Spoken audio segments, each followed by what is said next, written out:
El análisis de los fenómenos humanos en un diálogo crítico y plural. La riqueza y complejidad del hombre y sus manifestaciones sociales. Bienvenidos a El Universo Humano en Extensión, una contribución de la Coordinación General de Extensión Universitaria de la Universidad Autónoma de Coahuila.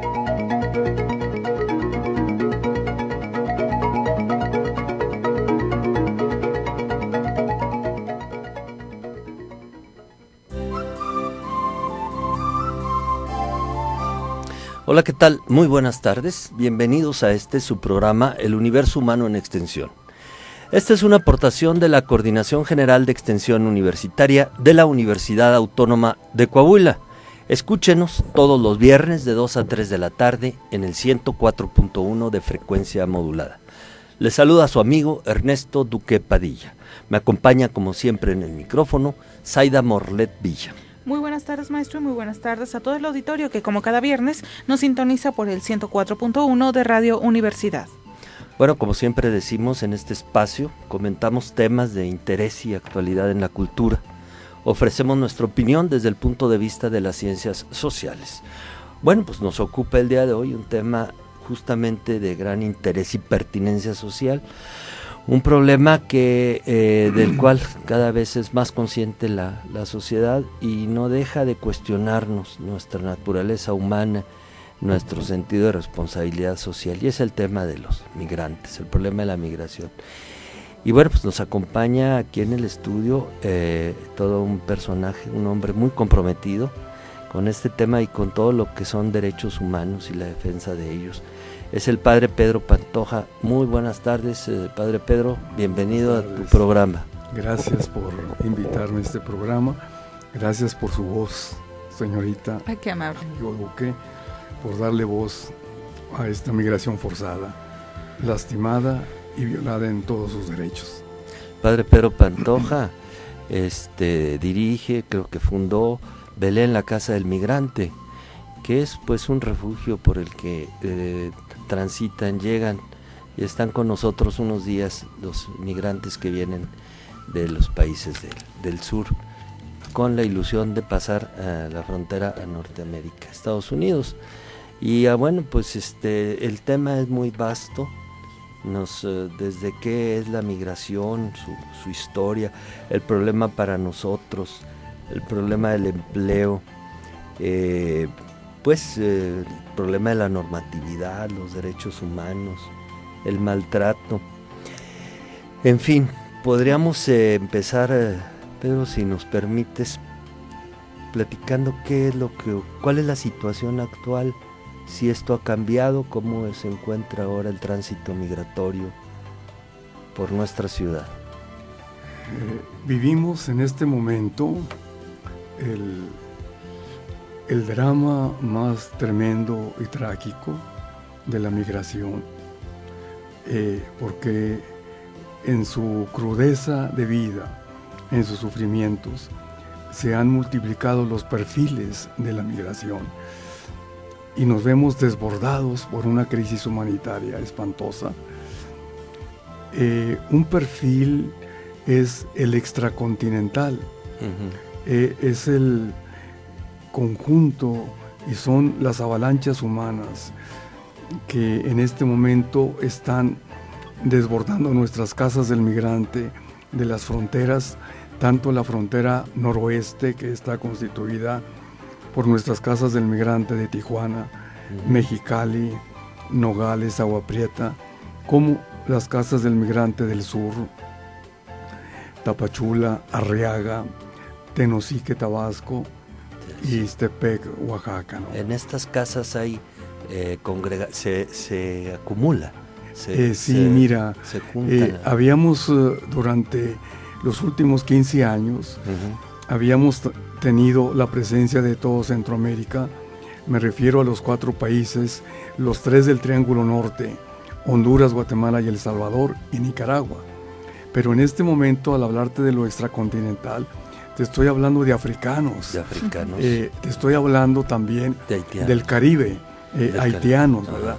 En este momento, por lo menos en las casas del migrante asediadas por Atención Humanitaria, hay 11,000 haitianos, conjunto con africanos. Esto en la frontera norte. Noroeste, sí. Noroeste. Y lo decir, mismo mexicano. está pasando en el Tijuana. sur, ¿verdad? Ajá. En Tapachula hay más de 10,000 haitianos, ¿no?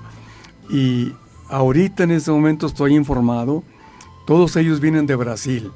Sí. Y en este momento estoy informado de que hay 30,000 haitianos en Brasil que ya se van a venir también. Justamente eso nos está comentando nuestra amiga Alma Gurrola de Mexicali.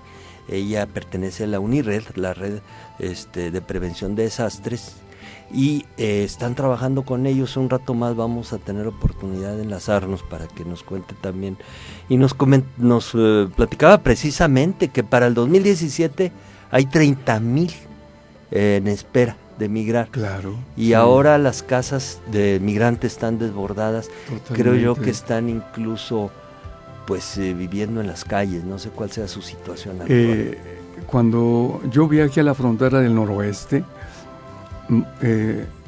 el mismo gobierno está sumamente amarrado frente a esa situación. Vamos a buscar el diálogo con la sociedad civil.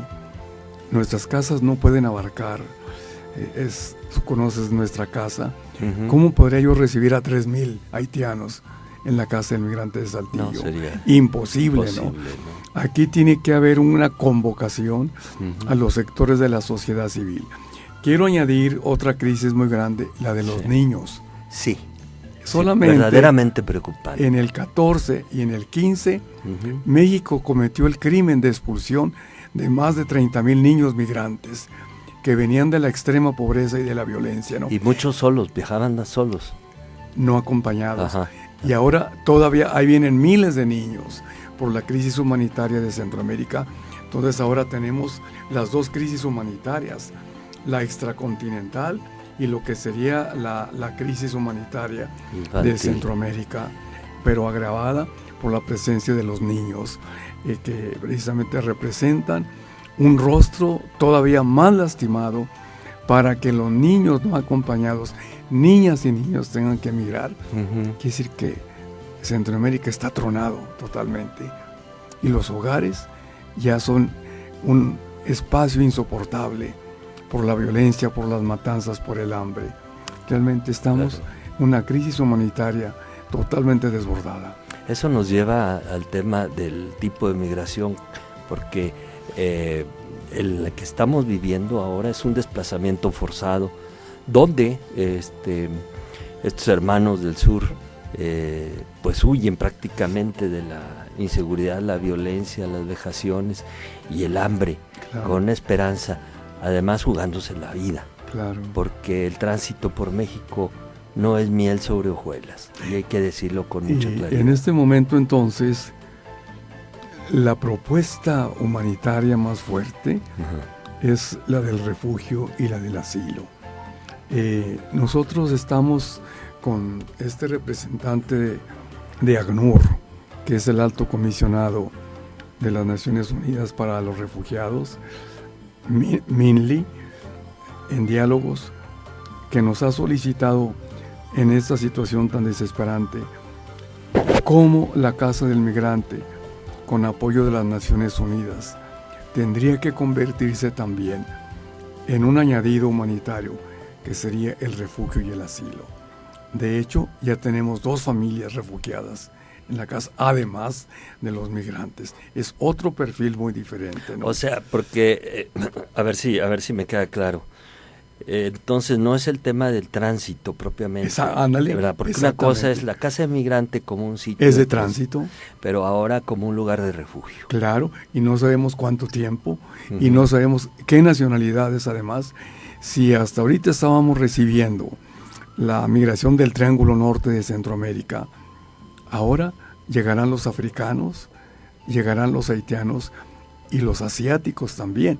Cuando hicimos el monitoreo precisamente en esta multitud de migrantes en Tapachula, había migrantes o refugiados o desplazados de Bangladesh, de Irak, de la India y de los países del norte de África, Camerún, Guinea-Bissau, ¿verdad? Costa de Marfil, Liberia, Esto ya es un reacomodo forzado del mundo entero. Esto es la globalización, Claro. es otro rostro de la La globalización. globalización de la miseria. De la miseria.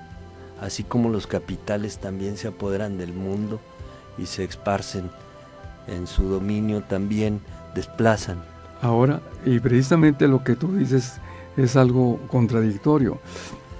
Los capitales y las mercancías sí atraviesan fronteras Claro. y se les permite, a las personas no, ¿verdad? Bien. Hace un año, precisamente, yo estaba en Marruecos Ujú. para asesorar la migración africana subsahariana, ¿no? Entonces, esto ya es el culmen de un reacomodo brutal. Ahora añádele los que vienen de las guerras, como en la Lo de cuestión de Siria, el Líbano, Turquía, ¿verdad? Es otra crisis también. Europa durante el siglo XIX, el principio del XX, con su poderío colonialista, invasor y explotador, inundó el mundo. Ahora viene el regreso de los colonizados. Que no se asuste Europa ni Estados Unidos. Ellos colonizaron brutalmente. Y eso es otra forma de mover las poblaciones. Es una venganza legítima y justa de los pueblos colonizados. Ustedes nos invadieron, nos robaron los diamantes, el oro, las tierras. Aguántense pues, ¿verdad? Ahora, precisamente, esa sería como la lectura social de este desplazamiento forzado en el mundo entero. Por otro lado, digámoslo así, pudiéramos hablar de logros, Pedro, porque yo sé que en esto de las luchas sociales, pues a veces se avanza y el Claro. trabajo comprometido, pues que tú has hecho. Por lo menos para México despenalizó el estatus de migrante, ¿no? En el Congreso de la Unión, y no sé, te ha tocado estar en otras cortes claro. internacionales. ¿Cómo van las cosas en el sentido positivo? Yo creo que sí tenemos logros gigantescos. Simplemente, por ejemplo, en forma cuantitativa, aunque nadie lo quiera creer en Saltillo, en estos 15 años que tenemos de trabajo, hemos recibido ya alrededor de 200,000 centroamericanos, que han sido asistidos, defendidos y totalmente sanados por nosotros en su victimización, ¿verdad? Hago un paréntesis para comentar que estas casas, como la que tú diriges, pues son auspiciadas por la misma voluntad de la sociedad. Claro. Estos no son esfuerzos institucionales de Claro, ningún no, gobierno. no, Esto es, no. Y esos 200,000, más de 200,000 migrantes se han alimentado con donativos de la propia De la con sociedad, el aporte de las universidades. de las ustedes, universidades, de una situación que realmente rebasa al Estado mexicano, que no puede con esa situación, y entonces pues lo deja en manos de personas de la sociedad, de voluntarios, de donadores, de patrocinadores. Y ustedes como estudiantes maravillosos, ¿verdad? Grupos escolares, grupos apostólicos, ¿verdad? Un segundo logro, creo que es muy importante, son los procesos de concientización, los procesos de atención humanitaria que hemos logrado que todo aquel migrante violado, golpeado, despojado, que llega como víctima, pisoteado en su dignidad y en todos sus saberes, porque nuestra casa no tiene días de estancia, tenemos una tolerancia abierta. Ni horario. ¿Por qué? Porque ni horario, porque casi ellos llegan en la noche o en la madrugada, ¿verdad? Entonces, pero nos llega lo más lastimado. ¿Cómo voy a darle 3 días a un señor que tengo ahí sin una pierna, que le cortó el tren, vamos a decir, tienes 3 días para y te vas y caminas, ¿en qué? ¿Verdad? Sería una burla, ¿verdad? Creo que nosotros recibimos lo más golpeado, lo más lastimado, pero también lo más victimizado en sus derechos. Las mujeres que han sido abusadas sexualmente, tenemos el Departamento de Atención Humanitaria para dar todo un proceso de terapia totalmente profesional. No hay tiempo para eso. ¿Cuándo se cura una terapia de haber sido abusada por 12 hombres al mismo tiempo? O de una muchacha que fue 70 veces violada desde Tapachula hasta Saltillo, ¿no? Entonces, logramos durante el tiempo que sea posible de que esas personas tan ultrajadas logren recuperarse. Puede ser 1 mes, 2 meses, 3 meses, hasta 1 año, ¿verdad? Pero ya no saldrán como víctimas. Tendrán ya se les da una conciencia. Sí, claro, como verdaderos actores sociales, conscientes de ser sujetos históricos para seguir enfrentando.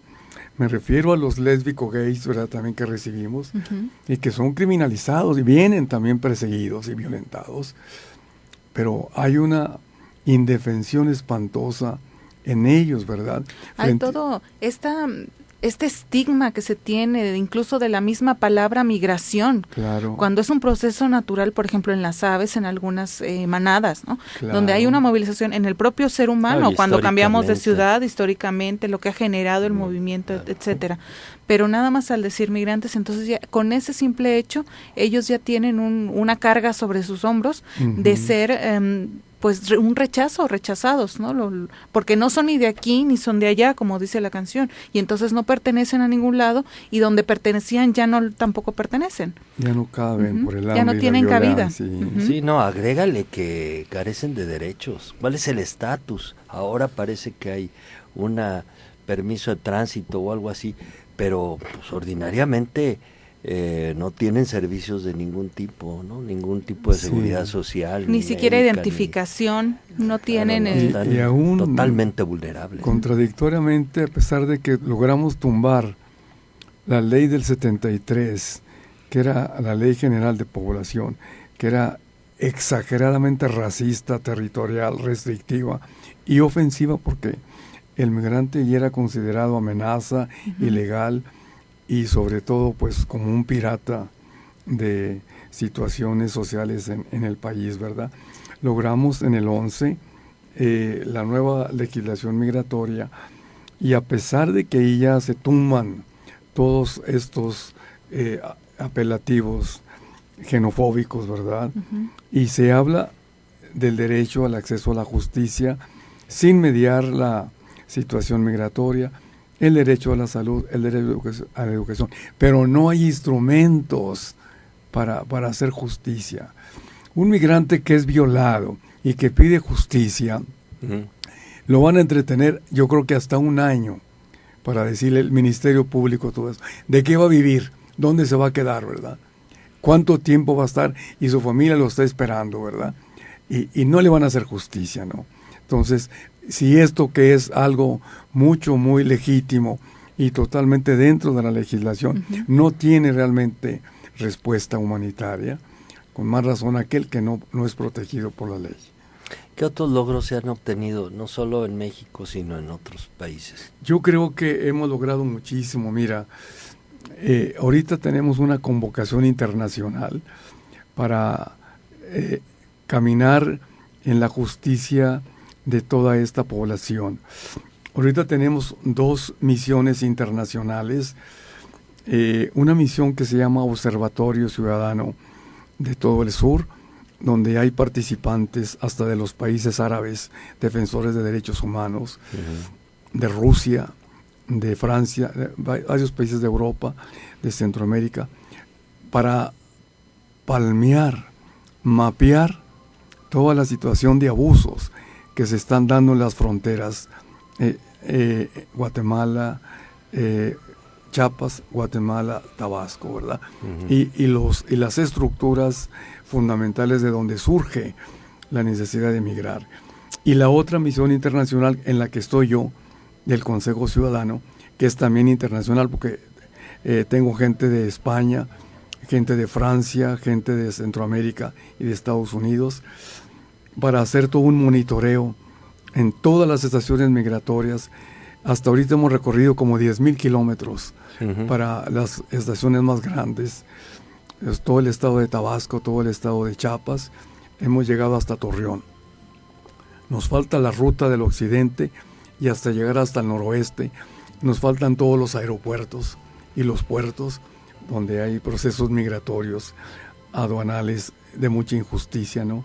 Entonces eso también es otra misión en la que estoy, más las 67 casas del migrante a nivel de todo México, que somos una red con grupos, yo creo, de derechos humanos.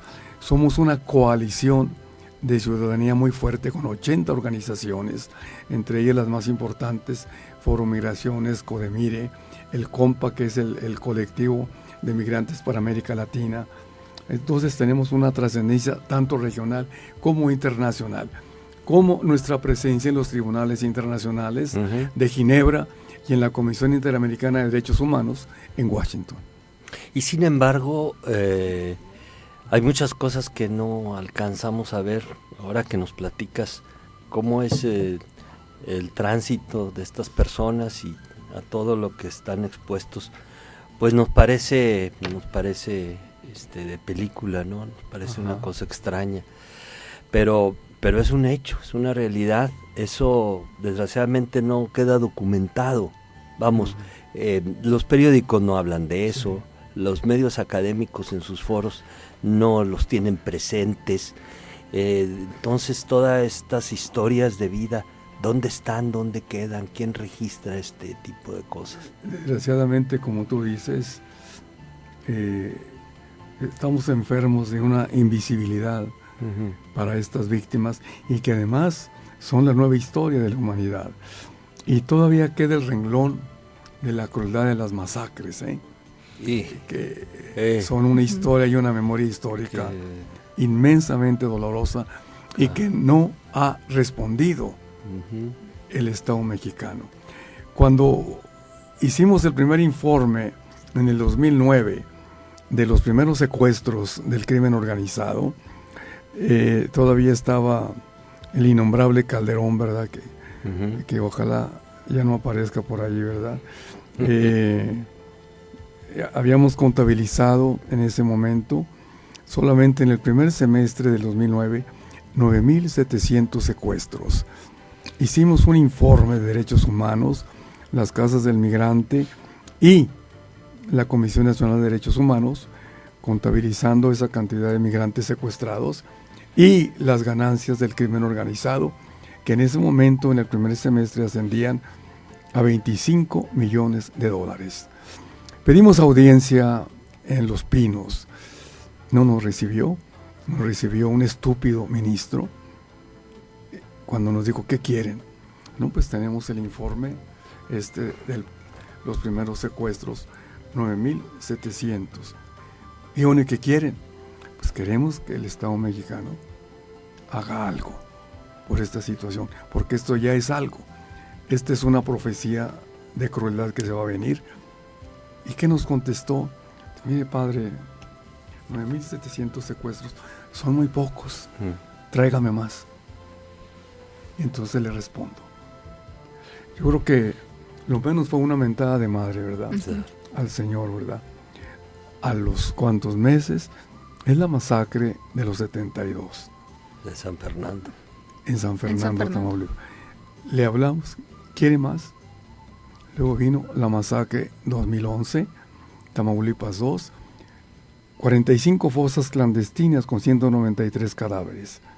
2012, la masacre de Cadereyta, 45 cuerpos de migrantes destazados. Ya no hay respuesta y se fue Calderón. Y nos dejó la tragedia humanitaria del crimen organizado. Entonces ahora estamos también allí con el equipo de antropólogos forenses argentinos y la Fundación por la Justicia y el Estado Democrático de Derecho, porque también nos sentimos responsables de la localización de la identidad de esos restos humanos, aunque sean huesos, pero que tenemos que devolverle a su familia. con la tristeza de que el hombre que salió de Centroamérica, porque iba a tratar de paliar el hambre de su familia, no la situación económica, imposible. Claro. Ahora no solamente no la solucionará, sino no regresará nunca, o regresará en un féretro, que es lo que estamos también devolviendo los cadáveres. Entonces, por eso para los mismos migrantes, México se ha convertido en el cementerio de los centroamericanos. Bueno, pues ese es el tema, ahí está un rostro de la realidad social que nos negamos a ver, pero que lo tenemos de frente. Vamos a nuestro corte, Zaida. No sé si tenemos por ahí algunas llamadas. Vamos al corte institucional. Les recuerdo la línea de comunicación 482-6995, directo en cabina, o a través de las redes sociales, YouTube, Facebook, estamos transmitiendo en vivo, y ernestoduque.com. Ahí encontrará este y todos nuestros programas anteriores. Un saludo a quienes nos sintonizan por Facebook. Jaime A. Duque nos hace un saludo, Jaime. Unos comentarios. Viridiana Martínez, muchas gracias por sintonizarnos a través de Facebook. Por su conferencia y por su conferencia de ayer sobre con nutrición en diabetes. Castillo Comunicaciones, con nuestro amigo Pedro Castillo y Víctor Cárdenas. Vamos a nuestro corte institucional, la línea de comunicación 482-6995. Recuerde, los migrantes, un rostro oculto a plena luz. Continuamos.